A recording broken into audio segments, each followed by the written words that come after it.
بسم اللہ الرحمن الرحیم۔ اعوذ باللہ من الشیطان الرجیم، بسم اللہ الرحمن الرحیم۔ السلام علیکم۔ آج آپ کا میزبان ڈاکٹر کاشف بشیر تفہیم القرآن سیریز کی قسط نمبر 277 کے ساتھ آپ کے سامنے حاضر خدمت ہے، جس میں ہم انشاءاللہ العزیز سورۃ الانبیاء کی آیت نمبر 104 سے لے کر 112 تک کا ترجمہ اور تفسیر آپ کے سامنے پیش کریں گے، اور اس حصے کا موضوع ہے کہ محمد صلی اللہ علیہ وسلم رحمت للعالمین بنا کر بھیجے گئے۔ اللہ تعالیٰ سے دعا ہے، اللہ تعالیٰ کا شکر ہے کہ اس نے جتنی بھی نعمتیں بنی نوع انسان کے لیے پیدا فرمائیں، جتنی آسانیاں ہم لوگوں کے لیے پیدا فرمائیں، ان تمام کا لاکھ لاکھ شکر ہے، اور اللہ سے ہم معافی مانگتے ہیں جو ہم ناشکریاں کرتے ہیں، ہمارے زبانوں سے ناشکریوں کے کلمات نکل جاتے ہیں۔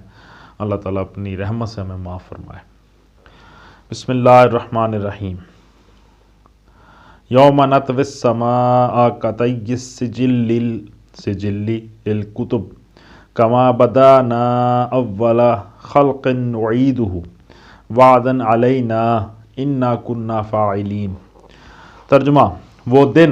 جب کہ آسمان کو ہم یوں لپیٹ کر رکھ دیں گے جیسے تومار میں اوراق لپیٹ دیے جاتے ہیں۔ جس طرح پہلے ہم نے تخلیق کی ابتدا کی تھی، اسی طرح ہم پھر اس کا اعادہ کریں گے۔ یہ ایک وعدہ ہے ہمارے ذمے، اور یہ کام ہمیں بہرحال کرنا ہے۔ وَلَقَدْ كَتَبْنَا فِي الزَّبُورِ مِن بَعْدِ الذِّكْرِ أَنَّ الْأَرْضَ يَرِثُهَا عِبَادِيَ الصَّالِحُونَ۔ ترجمہ: اور زبور میں ہم نصیحت کے بعد یہ لکھ چکے ہیں کہ زمین کے وارث ہمارے نیک بندے ہوں گے۔ اِنَّ فِي هَذَا لَبَلَاغًا لِقَوْمٍ عَابِدِينَ۔ ترجمہ: اس میں ایک بڑی خبر ہے عبادت گزار لوگوں کے لیے۔ تفسیر میں آتا ہے اس آیت کا مطلب سمجھنے میں بعض لوگوں نے سخت ٹھوکر کھائی ہے، اور اس سے ایک ایسا مطلب نکال لیا جو پورے قرآن کی تردید اور پورے نظام دین کی بہکنی کر دیتا ہے۔ وہ آیت کا مطلب یہ لیتے ہیں کہ دنیا کی موجودہ زندگی میں زمین کی وراثت یعنی حکومت و فرمانروائی اور زمین کے وسائل پر تصرف صرف صالحین کو ملا کرتی ہے، اور انہی کو اللہ تعالیٰ اس نعمت سے نوازتا ہے۔ پھر اس قاعدہ کلیہ سے وہ یہ نتیجہ نکالتے ہیں کہ صالح اور غیر صالح کے فرق و امتیاز کا معیار یہی وراثت زمین ہے۔ جس کو یہ وراثت ملے وہ صالح ہے، اور جس کو نہ ملے وہ غیر صالح۔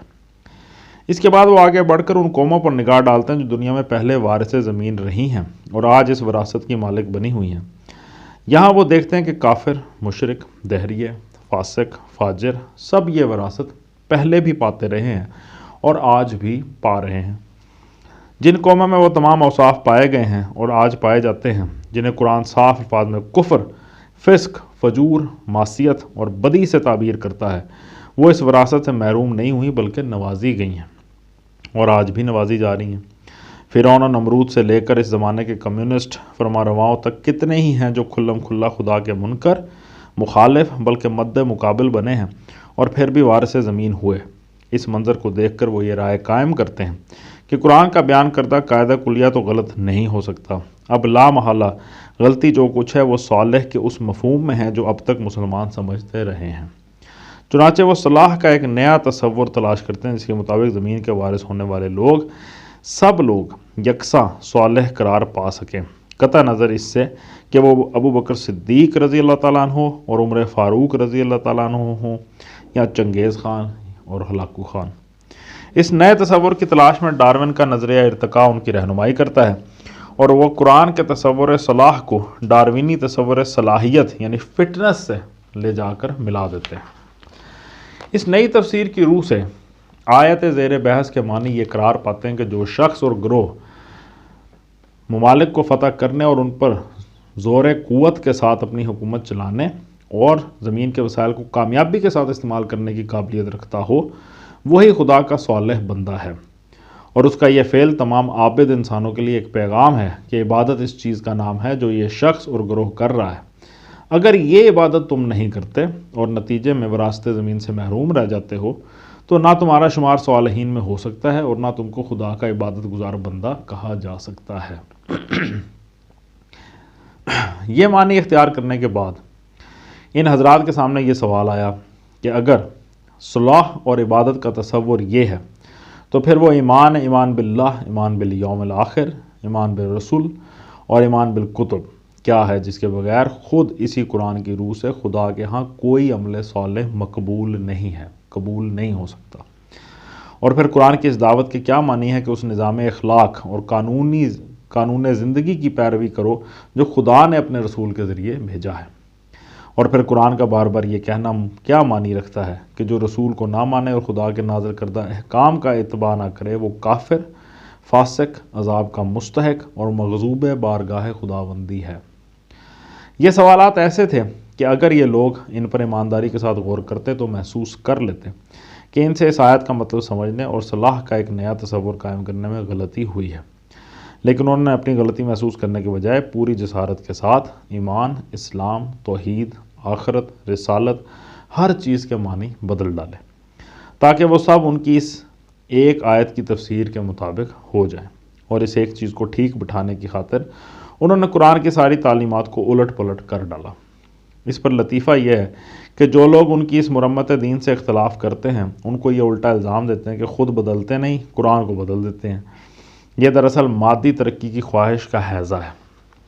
جو بعض لوگوں کو اس بری طرح لاحق ہو گیا ہے کہ وہ قرآن کی معنوی تحریف کرنے میں بھی تامل نہیں کرتے۔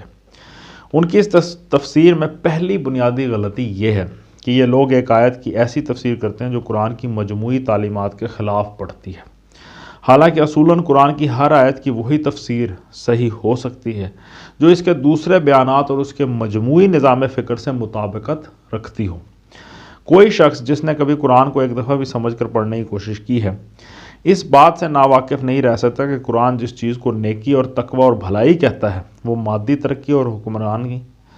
حکمرانی کی صلاحیت کی ہم معنی نہیں ہے، اور صالح کو اگر صاحب صلاحیت کے معنی میں لے لیا جائے تو یہ ایک آیت پورے قرآن سے ٹکرا جاتی ہے۔ دوسرا سبب جو اس غلطی کا موجب ہوا ہے یہ ہے کہ یہ لوگ ایک آیت کو اس کے سیاق و سباق سے الگ کر کے بے تکلف جو معنی چاہتے ہیں اس کے الفاظ سے نکال لیتے ہیں، حالانکہ ہر آیت کے صحیح معنی صرف وہی ہو سکتے ہیں جو سیاق و سباق سے مناسبت رکھتے ہوں۔ اگر یہ غلطی نہ کی جاتی تو آسانی کے ساتھ دیکھا جا سکتا تھا کہ اوپر سے جو مضمون مسلسل چلا آ رہا ہے وہ عالم آخرت میں مومنین صالحین اور کفار و مشرکین کے انجام سے بحث کرتا ہے۔ اسی مضمون میں یکایک اس مضمون کے بیان کرنے کا آخر کون سا موقع تھا کہ دنیا میں وراثت زمین کا انتظام کس قاعدے پر ہو رہا ہے۔ تفسیر کے صحیح اصولوں کو ملحوظ رکھ کر دیکھا جائے تو آیت کا مطلب صاف ہے کہ دوسری تخلیق میں جس کا ذکر اس سے پہلے کی آیت میں ہوا ہے زمین کے وارث صرف صالح لوگ ہوں گے،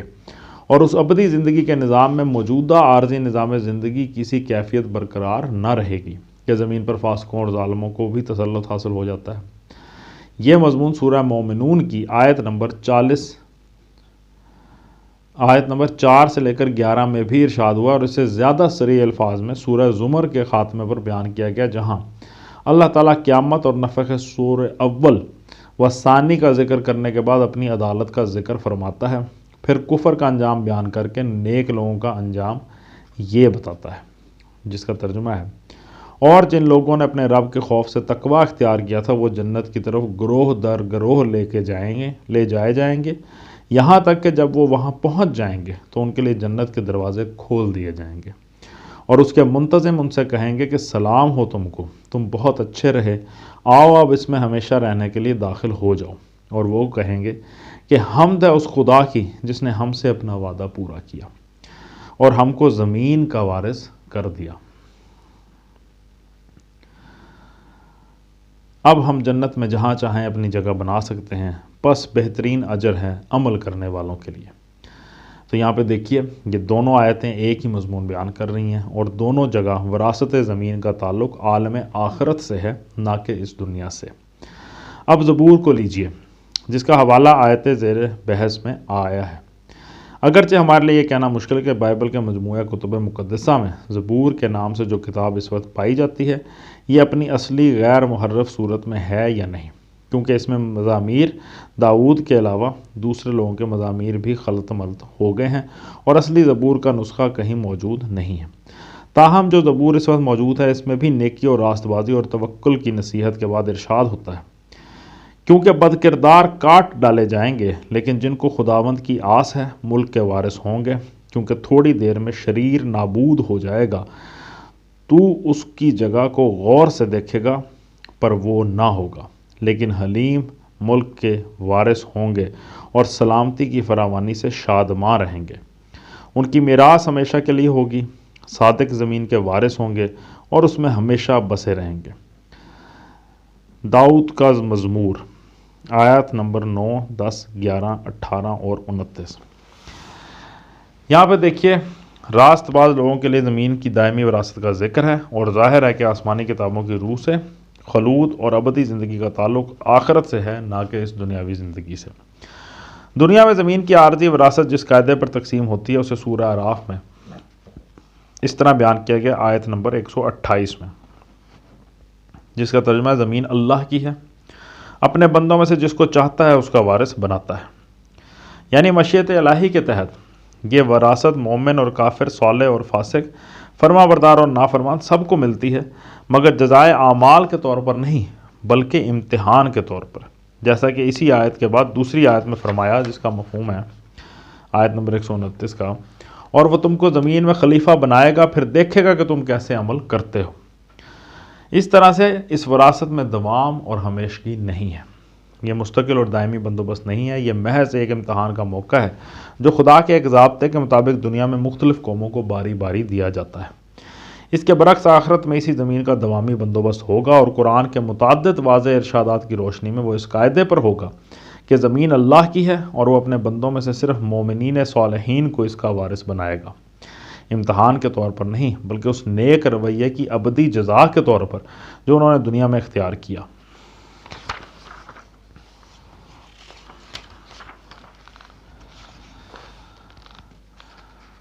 وما ارسلناک الا رحمتا للعالمین، ترجمہ اے محمد صلی اللہ علیہ وآلہ وسلم، ہم نے جو تم کو بھیجا ہے تو یہ دراصل دنیا والوں کے حق میں ہماری رحمت ہے۔ تفسیر میں آتا ہے، دوسرا ترجمہ یہ بھی ہو سکتا ہے کہ ہم نے تم کو دنیا والوں کے لیے رحمت بنا کر بھیجا ہے۔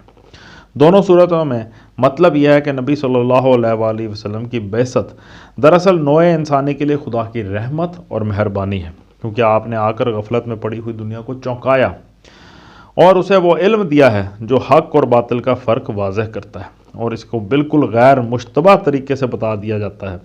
کہ اس کے لیے تباہی کی راہ کون سی ہے اور سلامتی کی راہ کون سی ہے۔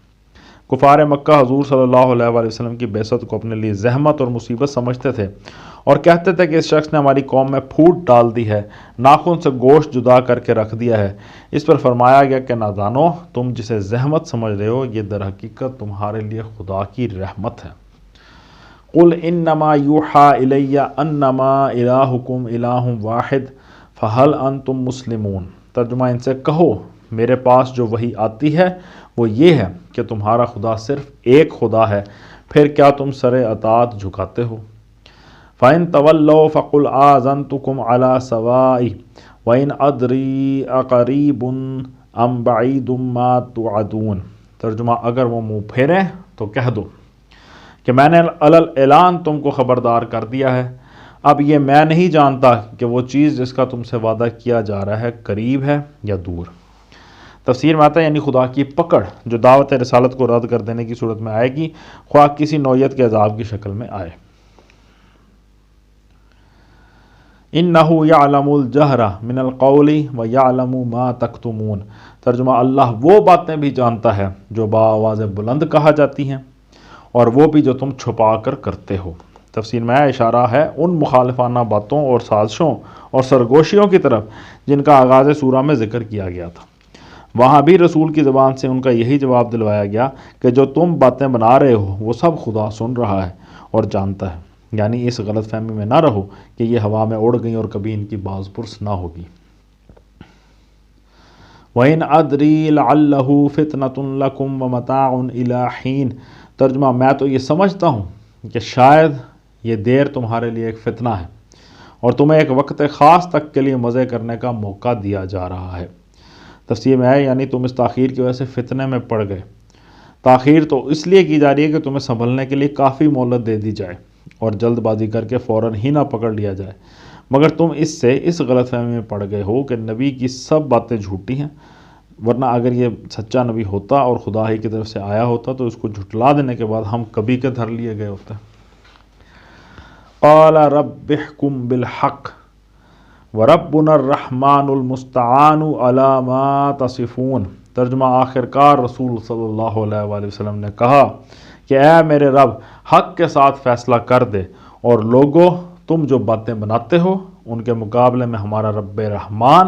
ہی ہمارے لیے مدد کا سہارا ہے۔ صدق اللہ العلی العظیم۔ الحمدللہ آج ہم نے سورۃ الانبیاء کی آخری آیت نمبر 112 مکمل کر لی ہے، اس کا ترجمہ اور تفسیر پر غور کرنے کی کوشش کی ہے۔ اللہ تعالیٰ سے دعا ہے کہ اللہ تعالیٰ ہماری اس کوشش کو قبول فرمائے، ہمارے پڑھنے کو، آپ کے سننے کو اس چیز کا سبب بنا دے کہ ہم قرآن مجید کی تعلیمات کو سمجھ سکیں اور اپنی زندگیوں پہ نافذ کر سکیں۔ اسی دعا کے ساتھ آپ سے اجازت چاہیں کہ اپنا بہت خیال رکھیں۔ آپ لوگوں کا بہت بہت شکریہ۔ اللہ حافظ۔